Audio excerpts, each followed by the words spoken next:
మీద నేడుతాడు. ఇంకోటి అంటాడు, నేనట మా అయ్య పేరు చెప్పుకొని తిరుగుతున్నానట. బరాబర్ చెప్పుకుంటే ఎందుకు చెప్పుకోను? మా అయ్య మొగోడు మొనగాడు తెలంగాణ తెచ్చినోడు. బరాబర్ చెప్తా మా అయ్య పేరు. ఇప్పుడు అయ్యలు మంచి పని చేస్తే చెప్పుకుంటాం, నీ లెక్క లుచ్చ పనులు చేస్తే నీ మన్మడు కూడా చెప్పాడు. మా తాత మోసగాడు లుచ్చగాడు అని మీ మన్మడు రేపు చెప్పే పరిస్థితి వస్తుంది. మరి ఇలా నువ్వు అనుకుంటున్నావు రేవంత్ రెడ్డి ఆయన శపథాలు చేస్తుండ్రు. రేవంత్ రెడ్డి ఈ మధ్యన కేసీఆర్ ను మళ్ళా మొలకెత్తనీయడంట. నేను ఆయన చెప్తున్నా రేవంత్ రెడ్డికి, నువ్వేంద్రా కేసీఆర్ ను మొలకెత్తనీయకపోయేది? తెలంగాణనే మొలిపించిన మొగోడు మొనగాడు కేసీఆర్. 60 దశాబ్దాలు 60 ఏళ్లు నీ కాంగ్రెస్ పార్టీ తెలంగాణను తొక్కి పెడితే మొలకెత్తదే మొలకెత్తదు అని మీరు విర్రవీగితే మీరు కాదన్న తెలంగాణనే ఢిల్లీ మెడలు వంచి మొలిపించినోడు కేసీఆర్. నువ్వేంది కేసీఆర్ ను పీకేది? కేసీఆర్ చెప్పు కాలి ధూళికి కూడా నువ్వు సమాధానం కాదు. ఇవాళ ఏదో అడ్డిమారి గుడ్డి దెబ్బల ముఖ్యమంత్రి అయినవు, ఇంకో 3 ఏళ్లు టైంపాస్ చేయి. ఇదివరకు కూడా ఒకటి ఉండే కిరణ్ కుమార్ రెడ్డి అని, ఇవాళ యాదుకున్నాడు ఎవరికన్నా? గిట్లనే ఉంటారు, ఇటువంటి వాళ్ళు వస్తారు పోతారు, ఐరాగారగాలు. అయ్యేది లేదు పీకేది లేదు, వీళ్ళతో ఊదు కాలేదు పీరు లేవది. 4 రోజులు ఎగురుడు దుంకుడు ఉంటుంది. కాకపోతే ఇక ఉంటారు కదా ఇప్పుడు కొంతమంది కాంగ్రెస్ వాళ్ళు సర్పంచ్లు అయిన కొత్తగా, ఇక వాళ్ళ ఎగురుడు మామూలుగా ఉండదు. కొత్తగా రేబాన్ కళ్ళద్దాలు పెట్టుడు, కొత్తగా కడక్ అంగి వేసుడు. ఎమ్మెల్యే మావోడే మీకు ఎరికేనా? గట్లనే వీడు కూడా హౌలగాడు. కొద్దిగా ముఖ్యమంత్రి పదవి రాగానే ఇంత మిడిసిపాట. మేము కూడా చేసిన ప్రభుత్వం 10 ఏళ్ళు. నేను ఇంకొక మాట అడుగుతున్నా, అరే నీకు దండం పెడతా కూర్చోరా తమ్మి, కూర్చో. ఇంకొక మాట నాకు తెలియక అడుగుతున్నా. మీరు ఒక్కసారి జనగామలో ఇప్పుడు పల్లా రాజేశ్వర రెడ్డి గారు చెప్పారు, అన్న యూరియా బస్తాలు దొరుకుతలేవని చెప్పాను. వాస్తవం, రాష్ట్రంలో ఒక జనగామల కాదు, మొన్న మహబాద్ పోతే అక్కడ గిరిజన రైతులు వచ్చి చెప్పాను, సార్ షాపులో యూరియా లేదు. మరి యాప్లు ఉంది కదా కదా నేను అడిగిన, యాప్ పెట్టిండట కదా. యాప్ అంటే సార్ షాపులు ఉంటాయి కదా సార్, యాప్లో దొరికేది యాడికెళ్ళి దొరుకుతుంది అని ఆయన బట్ట. ఇప్పుడు షాపులో లేదు, యాప్లో లేదు, కొత్తగా కార్డు అట, గ్యారంటీ కార్డులు అయిపోయినాయట, ఇప్పుడు యూరియా కార్డు అట. లోపల సరుకుంటే కదా, లోపల విషయం ఉంటే, లోపల ఏమైనా ఉంటే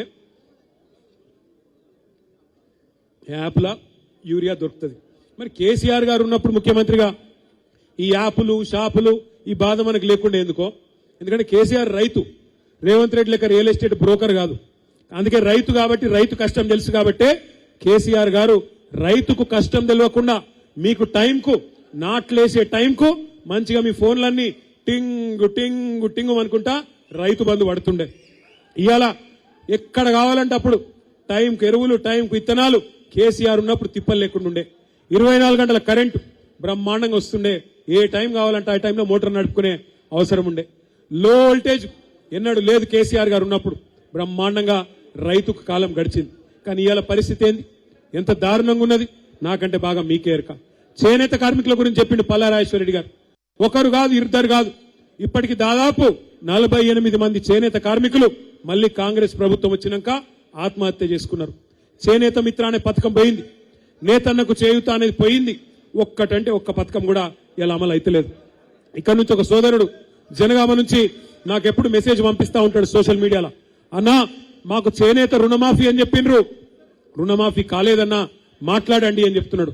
ఆ హౌస్ లో పోయి శాసనసభలో మాట్లాడదామంటే అది గౌరవ సభ లెక్క లేదు, కౌరవ సభ లెక్కున్నది. మందబలంతోని మీదవాడు ఒర్లుడు తిట్టుడు బూతులు మాట్లాడే ఇవాళ బూతుల సభ తప్ప అదేమన్నా శాసనసభ లెక్కుందా? ఒక్కసారి మీరు ఆలోచించాలని చెప్పి నేను కోరుతా ఉన్నా.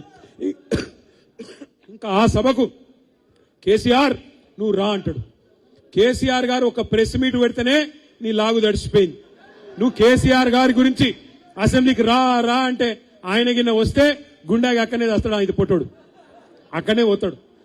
మనం చూసినాం, ఇసంటోళ్ళని మస్తుగా చూసినాం. అందుకే మీరెవ్వరు కూడా పెద్ద ఆందోళన పడే అవసరం ఏం లేదు. 3 మున్సిపాలిటీలు ఉన్నాయి మీకు జనగామల. మీరు మొన్ననే సర్పంచులు బ్రహ్మాండంగా గెలిపించుకున్నారు, చాలా సంతోషం. 3 మున్సిపాలిటీలు మీకున్నాయి. 3 మున్సిపాలిటీలు కూడా ఇటు 4 జనగామ, చేర్యాల, గన్పూరు, తొర్రూరు కూడా ఇళ్ళకే వస్తుందా? తొర్రూరు ఇళ్ళకి రాదు. సో మీకు 3 మున్సిపాలిటీలు ఉన్నాయి. మరి 3టికి 3 పల్లా రాజేశ్వర రెడ్డి గారి నేతృత్వంలో, డాక్టర్ రాజయ్య గారి నాయకత్వంలో గెలిచి రావాలి అని, గెలిచి వస్తారని చెప్పి నేను మనస్ఫూర్తిగా విశ్వాసం వ్యక్తం చేస్తున్నాను. అయితే ఒక్క రిక్వెస్ట్, గెలిచిన సర్పంచులు జెడ్పీటీసీలు మీకు బాధ్యత ఉన్నది. మీ ఎలక్షన్ అయిపోయింది ఇక చాలు, నేను ఇంట్లో వంట అంటే నడవది. పార్టీ అన్నప్పుడు మీకు కూడా బాధ్యత పెడతారు. దయచేసి మీరు కూడా రావాలి. మీరు కూడా తలా ఒక వార్డు ఇన్ఛార్జ్ తీసుకోవాలి. తప్పకుండా తిరగాలి. తప్పకుండా మీరు మొన్నటిదాకా మీరు ఎట్లయితే మరి కష్టపడి ఒక్కొక్క ఓటర్ను ప్రసన్నం చేసుకొని గెలిచినరో రేపు మున్సిపాలిటీలో కూడా మీరందరూ కూడా దయచేసి పాత్ర పోషించాలి. తప్పకుండా పార్టీ పని చేయాలని చెప్పి కూడా నేను కోరుతా ఉన్నా. అట్లాగే ఇంకొక మాట కూడా నేను విజ్ఞప్తి చేస్తున్నా. చాలా చోట్ల మీ జనగామ జిల్లా వాళ్ళేమో మీరు బుద్ధిమంతులు. కేసీఆర్ గారు ఎవరికి టికెట్ ఇస్తే వాళ్ళని గెలిపించారు. మీ నాయకులు కూడా బుద్ధిమంతులు. ముత్తిరెడ్డి గారు, రాజయ్య గారు కూడా అన్న మీరు తప్పుకోండి, మీకు పార్టీ చూసుకుంటుంది భవిష్యత్తులో అంటే తప్పుకున్నారు. కలిసి పనిచేస్తున్నారు. ఇవాళ కూడా ఇప్పటిదాకా స్టేజ్ మీద ఉన్నారు. అధికారంలో ఉన్నా ప్రతిపక్షంలో ఉన్న క్రమశిక్షణ కలిగిన సైనికుల్లాగా వారిద్దరు ఇక్కడ ఉన్నారు. నేను మిమ్మల్ని కోరుతా ఉన్నా, జనగామలో మీరు గన్పూర్లో జనగామలో పార్టీ ఎవరికి బీఫామ్ ఇస్తే వాళ్ళని మీరు గెలిపించారు. కానీ మొన్న మీరు గెలిచింది సర్పంచ్ ఎన్నికల్లో అది క్వార్టర్ ఫైనల్. రేపు సెమీఫైనల్ రాబోతున్నది జిల్లా పరిషత్ రూపంలో. అటెన్క ఫైనల్ 2028లో ఉంటది. 2028లో ఫైనల్లో లేదా జిల్లా పరిషత్ లో యాది పెట్టుకోండి. కారు గుర్తు మీద ఎవరు వచ్చినా ఆలోచించద్దు. కారు గుర్తు కనబడంగానే కేసీఆర్ యాదికి రావాలి తప్ప అభ్యర్థి పొడుగున్నాడు, పొట్టిగున్నాడు, మంచోడు, షెడ్డోడు మనకు అనవసరం. కారు గుర్తు కనబడితే చాలు కళ్ళు మూసుకొని ఒత్తుడే ఉండాలి. ఉంటాయి కుటుంబం అన్నాక సమస్యలు ఉంటాయి. కొంత అక్కడక్కడ అలుగుడు గులుగుడు ఉంటది. లేకపోతే అది కుటుంబమే కాదు. ఉంటాయి. ఇప్పుడు ఒక ఇంట్లో 4 మనుషులు ఉంటేనే సాయంత్రం ఏం కూర వండుకుందామంటే ఒకడు వంకాయ అంటాడు, ఒకడు బెండకాయ అంటాడు. ఉంటాయి పంచాయతీలు. కానీ ఇంట్లో అనుకోవాలి, కూర్చోవాలి, మళ్ళా కలిసి బోధినాలి, కలిసి కొట్లాడాలి. ఒక గట్లనే ఏమైనా గులుగుడున్నా అలుగుడున్నా టికెట్ ఇచ్చేదాకానే ఉండాలి. గులుగుడే, గుద్దుడేనా? గులుగుడే గట్ల. ఎందుకంటే మళ్ళీ ఇప్పుడు అసలే ప్రతిపక్షంలో ఉన్నాం. మళ్ళా మన గులుగుడు మన అలుగుడు కాంగ్రెస్ వానికి బీజేపీకి సంధి లేదు కదా. అందుకే దయచేసి నేను కోరేది బీఫామ్ ఒక్కలకే వస్తుంది కాబట్టి ఆ వచ్చిన వాళ్ళు తప్పకుండా అన్ని ఆలోచించే వారికి పార్టీ టికెట్ ఇస్తుంది కాబట్టి కళ్ళు మూసుకొని కారు గుర్తు మీద ఎవరుంటే వాళ్ళు కేసీఆర్ అనుకొని ఓటు ఒత్తాలి. రెండో మాట సర్పంచ్ జర ఆగుర్రా భయ్. సర్పంచులు గెలిచిన సర్పంచులకు నా విజ్ఞప్తి, మిమ్మల్ని భయపెట్టే ప్రయత్నం చేస్తారు. మిమ్మల్ని బెదిరించే ప్రయత్నం చేస్తారు. ఏం చెప్తారంటే సర్పంచులకు మీరు కాంగ్రెస్ లో చేరకపోతే మీకు పైసలు ఇయ్యం, మీకు ఇది ఇయ్యం, అది ఇయ్యం అని బెదిరిస్తారు. నేను మిమ్మల్ని అందరినీ కోరుతున్నా, ఒకటే గుర్తుపెట్టుకోండి, మీకు సర్పంచులకు ఎవ్వల మేయర్బానితో పైసలు వస్తలేవు.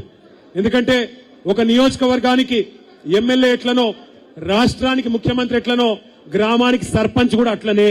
కాబట్టి మీకు ఎవ్వల మేయర్బాని అవసరం లేదు. మీకు రాజ్యాంగం ప్రకారం డాక్టర్ బాబాసాహెబ్ అంబేద్కర్ రాసిన రాజ్యాంగం ప్రకారం మీకు డైరెక్ట్ గా ఫైనాన్స్ కమిషన్ నుంచి మీకు డబ్బులు వస్తాయి. రావాల్సిందే, అది మీ హక్కు. ఎవడి మేయర్బాని కాదు. మీ ఖాతాల మీకు కేంద్ర ప్రభుత్వం నుండి రాష్ట్ర ప్రభుత్వం నుండి వచ్చే పైసలు ఇప్పించే బాధ్యత మాది. ఎందుకంటే అవసరమైతే సుప్రీం కోర్టు కన్నా పోతాం, కానీ మీకెవ్వలకు కూడా మీకు రావాల్సిన పైసలు ఇప్పించే బాధ్యత మాది. ఇలా కాంగ్రెస్ మేయర్బాన్ లేదు, బీజేపీ మేయర్బాన్ లేదు, ఇవ్వలేదేం లేదు. పల్లా రాజేశ్వరరెడ్డి నాయకత్వంలో, దయాకర్ రావు గారి నాయకత్వంలో, రాజయ్య గారి నాయకత్వంలో మీరు నడవండి. తప్పకుండా మీకోసం పార్టీ సుప్రీం కోర్టు దాకా కూడా అవసరమైతే కొట్లాడి మీ నిధులు మీకు ఇప్పిస్తుంది. ఎవరు భయపడొద్దని కోరుతూ